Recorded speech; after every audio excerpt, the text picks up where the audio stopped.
it feels good to be back on two wheels again. Oh, that break was a little bit too long. But before we get into some motorcycle videos, I'm going to talk about retiring to Panama. This video will be about what we learned about retiring to Panama or being a snowbird down there. And at the end of this video, I got a very special shout out, so stay tuned. Let's get into the video.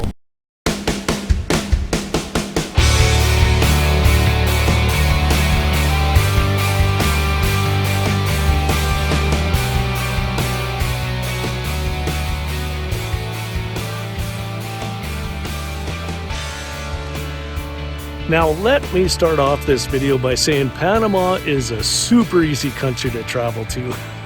Now if all we're looking at doing is snowbirding somewhere like every couple of years, all we got to do is show up. At immigration we just got to show our passports that don't expire soon and our return ticket out within 180 days. They allow you to stay there as a tourist up to 6 months. Now if our desire is to become residents there, like not citizens, but residents allow you to stay there longer.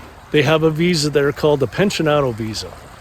Now what's attractive about that is they give you so many discounts as a senior with the pensionado visa. I'll list some of the discounts right here. Now all you have to do to qualify for that pensionado visa is prove a permanent income from the place where you live in. Like in Canada, it's the CPP or a company pension or annuity or something like that. It has to be a guaranteed monthly income that equals $1,000 a month US. And for the second person, all they have to qualify for is $250 US. So the two of us would have to prove a permanent income of $1,250 US, and we can qualify for that pensionado visa. The one thing I did hear that I'd have to confirm somewhere is once you get that visa, you basically have to go every year. I think the minimum requirement is 1 day per year, so you don't lose the visa. Now there's one more visa option also called the Friendly Nation visa, and that's if, we couldn't prove the income or something like that.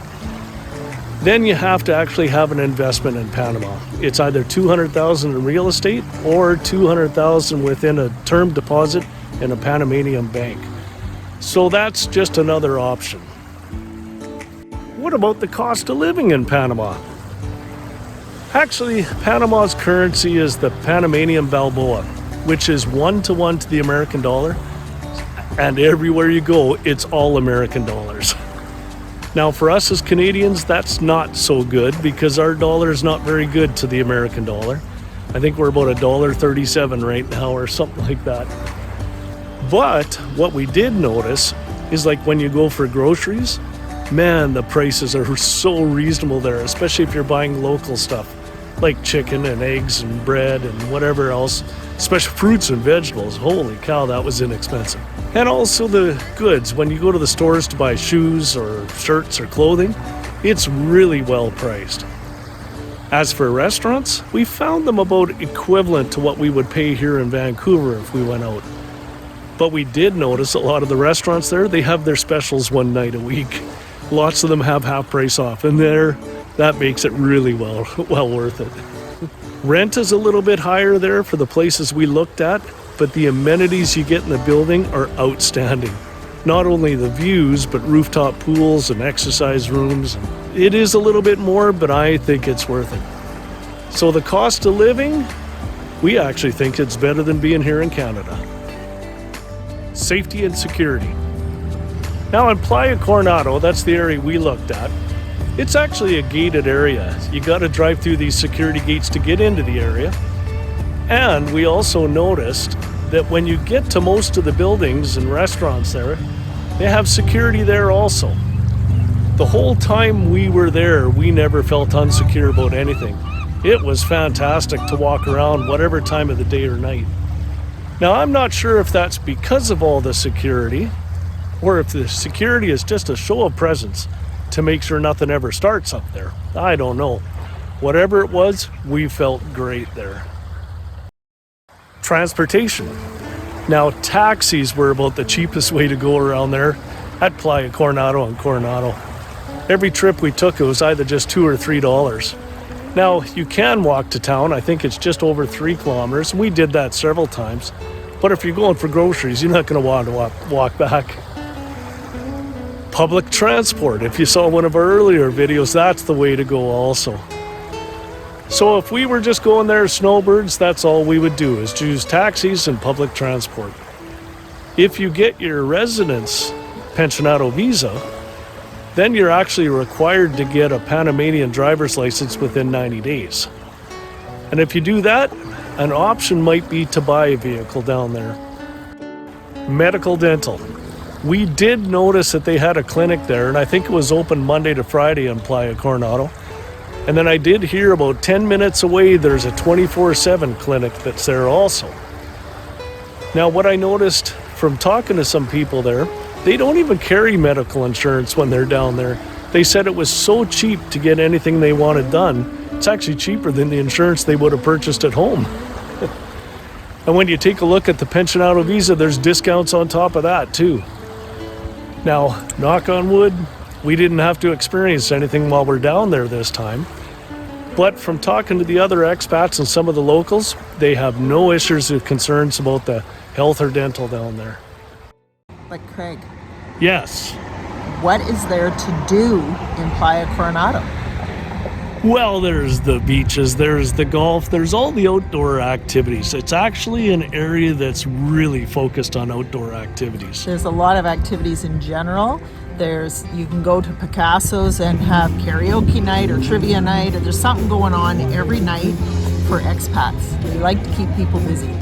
And if you go into town, there's actually 2 casinos there too, but that doesn't help us because we're not gamblers. Movie theaters, lots of restaurants, there's yoga, there's everything. There's really no difference than living at home. Now, you can be as busy as you want there, or you can be as lazy as you want there. That's my idea of a retirement place. Now, Lucinda, what's your thoughts on the pros and cons? Now, for a special shout out. We had the privilege of meeting these 2 people, Adriano and Erica, when we were in Panama City. Yep. Now, Adriano, I've been following his YouTube channel since before I started one. It's one of my favorite ones to watch, and I'll throw links. A groupie. I'll throw links in the description below. But check out his channel, and Erica's been working on her own little project. Their channel, yeah. She has this Gold Coast travel guide that she's been working on. It's an excellent resource. Full of information if you're interested about Playa Coronado in this area. Yeah. Anyhow, it was a real pleasure to meet them. Yes, it was. Thank you so much for all your help and good suggestions. Now, Lucinda, what's your thoughts on the pros and cons? Well, one of the big pros for Panama is it's really easy to have an outdoor lifestyle there. The beach, especially in Playa Coronado, the beach is right there. You can walk to great restaurants and the little weather's stores. Fantastic. It's so easy to be outside. That was definitely a pro for me. And a lot of the pros we've already talked about in this video. Now for the cons, there is no place that's perfect. But if I had to pick out one thing that would be a con against retiring to this area, the one thing we did notice the time we were down there is the standards for garbage. Now, Playa Coronado was actually quite clean. We didn't notice garbage around there. No, but we sure did in Panama City. Yeah. But the one thing we did notice, that when people are clearing brush or maintaining their properties, and around that area, there seems to be burning happening all the time. Yeah. We notice smoke in the air quite often. We were there in February, and it's a very windy month, and so maybe that was why, but it seemed smoky like every afternoon. So that's one thing that makes us think about it. Yeah. So now, Lucinda, Yes. What are we going to do? Craig. Yes, Craig. What are we going to do?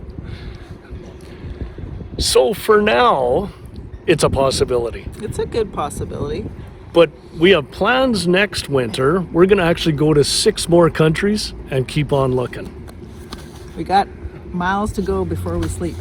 or retire or stay in one place. Now, we do have one recommendation. If you're thinking about doing the same thing, I would not commit to anything down there until you go down there and try it out for yourself. Take a holiday. Yep, and take a length of time so you get a real good feel for what it's for. For example, we stayed in a really nice Airbnb, but there was things that we would not want to be staying there longer than just one holiday. And while we were down there, we found a couple buildings that we would be really interested in. So that was a better way to go about booking a long-term holiday. Yeah. Okay, take care. We'll see you on the next video. Where are we going next? We are going to Colombia. Okay, let's go. Let's go.